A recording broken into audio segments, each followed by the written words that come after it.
नमस्कार. शेतकरी कामगार पक्षप्रणित महाविकास आघाडीच्या या पत्रकार परिषदेसाठी आपण सर्वजण मोठ्या संख्येने उपस्थित आहात. आपण सर्वांचं सर्वप्रथम स्वागत करतो.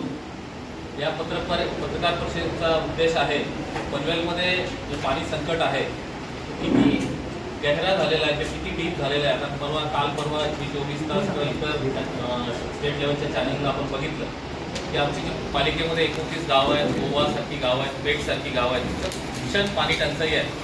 आणि ह्या पाणी टंचाईला सत्ताधारी म्हणून खूप काही करतात असं दिसत नाही आहे. पण ह्या गोष्टीवरती सातत्यानं विरोधी पक्षनेते अरविंदजी म्हात्रे असतील, आमदार बाळाराम पाटील साहेब यांच्या नेतृत्वाखाली आम्ही सर्व मंडळी, रमेश केनी असतील, सुदाम पाटील असतील, दीना गरड असतील, हे सगळे लोक आम्ही सातत्यानं या बाबतीत पाठपुरावा करतो आहे.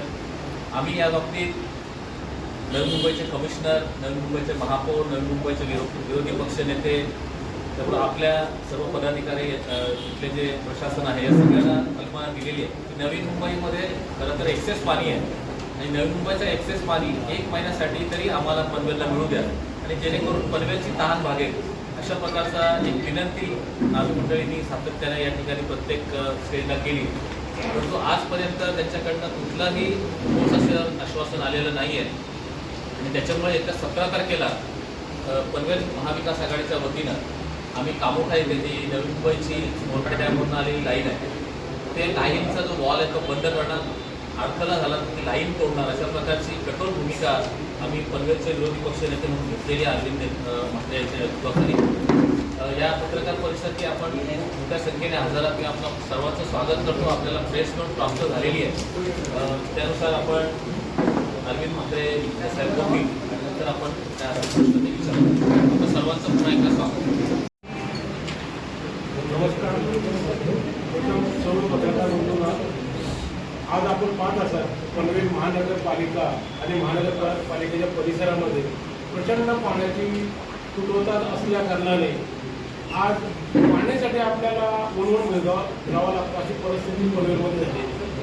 एकीकडे आपण विकास बघतोय आणि विकासाच्या नावाने जर पाहिलं पूर्ण धोदरा पिटल्यासारखा पडण्याची परिस्थिती झाली. आणि आज ओव्यासारखं तुम्ही जर खारघरमधल्या ओव्या या ठिकाणी 3-3 दिवसात पाणी निघतोय आणि टँकर जो 3 दिवसांनी येतोय, त्यामुळे तिथे जे आज पाण्याची एवढी भयानक परिस्थिती सर्व परिसरामध्ये, कामोठा असू द्या, कलंबोली असू द्या, खारघर असू दे, नावडा बेस्को असू द्या, तरोजा असू द्या, या जुना पनवेल असू द्या, या सर्व परिसरामध्ये पाण्याची पूर्ण तुटवडा कमी असल्यामुळे आज परिस्थिती झाली.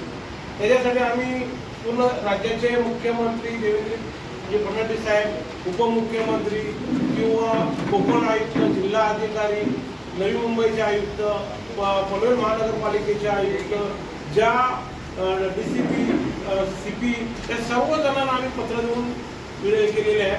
त्या 17 तारखेला आम्ही पनवेल महानगरपालिकेच्या हद्दीमध्ये असलेली जे मोरगा धरणावरनं म्हणजे जी जलवाहिनी येतो, ती जलवाहिनी कळंबोलीवरनं तर ते नवी मुंबईकडे जातो. तर कांबोडा इथंशी व्यंकटेश प्रसाद हॉटेल तिथंशी ते कॉक आहे, तो कॉक आम्ही बंद करण्याचा निर्णय घेतलेला आहे आणि तो पाणी पनवेलकडे वर्ग करणार आहे. आम्ही त्यांच्याकडं मागणी केलेली आहे तर त्यांच्याकडे अतिरिक्त पाणी 100 MLD आहे आणि 100 MLD पाणी असल्या कारणाने आम्ही त्यांच्याकडे फक्त 30 MLD पाणी मागतोय.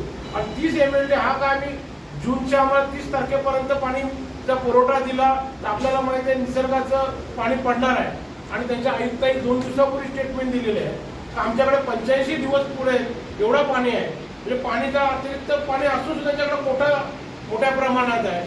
आम्ही पाणी ही वस्तू मागतो, दुसरं आम्ही कोणती वस्तू मागत नाही, आणखी पण आम्ही फुकट मागत नाही, ते सुद्धा आम्ही दर भरतोय, पैसे देऊनच आपण पाणी मागतोय.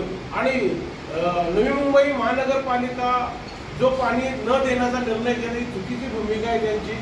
याच्यासाठी मी सर्व पद्धतीने जे रितसर कायदेशीर पेपर द्यायला पाहिजेत, निवेदन द्यायला पाहिजेत, त्या प्रकारे सर्व जणांना मी निवेदन दिलेलं आहे. आमची मागणी हेच आहे का जसं ते म्हणतात नवी मुंबई महानगरपालिकेचा तो डॅम आहे मोरगा डॅम, पण जोयावेली डॅम घेतावेळी शिडकोने 108 कोटी रुपये दिलेले होते आणि 108 कोटी रुपये अजूनही नवी मुंबई महानगरपालिकेने दिलेले नाही. आणि त्यावेळी 108 कोटी रुपये देत असताना शिडकोनी हे या 95 गावामध्ये ही 28 गावं सुद्धा होती जी 2016 साली पनवेल महानगरपालिकेमध्ये समाविष्ट झालेले आहेत. आज त्यांची अवस्था सुद्धा बघायला पाहिजे तुम्ही. तर तो विचार कोणी करतच नाहीये. आमच्या म्हणणं वाद हद्दीचा नसून आज आम्ही पनवेल आज संकटात पडलेला आहे पाण्यापासून. यांना पुढे मार्ग काढावा याच्यासाठी आम्ही हा ठोस निर्णय घेतलेला आहे की येत्या 17 तारखेला आम्ही 100% प्रत्येक गाव वाईज सेक्टर वाईज आमच्या बैठका चालू आहेत आणि या बैठका जनजागृती चालू आहे आणि सर्व जनता ही 17 तारखेला 11 वाजता कांबोडा व्यंकटे हॉटेलची तशी जमून आम्ही तो पाक 100% भरणार. हे आपल्या त्याच्यासाठी आम्ही पत्रकार परिषद ठेवलं का सर्व जणांना याच्याबद्दल माहिती आम्ही सुविस्तर आपल्याबद्दल प्रसार माध्यमातून मिळावं. मुख्यमंत्री उद्याने येणार आहेत. मी स्वतः जाणार आहे मुख्यमंत्री साहेबांना भेटायला आणि मुख्यमंत्री साहेबांना भेटण्यासाठी आम्ही निवेदन सुद्धा देणार आहोत. ऑलरेडी मी निवेदन त्यांना मेलद्वारे दिले, मी त्यांना रजिस्टर पोस्टरने दिले, पुन्हा त्यांच्या ऑफिसमध्ये जाऊन सुद्धा मुख्यमंत्री साहेबांना पत्र दिले, तसं राज्याचे उपमुख्यमंत्र्यांना सुद्धा भेटून सुद्धा पत्र दिले. जी प्रोसिजर करायची शासनाची ती सर्व प्रोसिजर मी केलेली.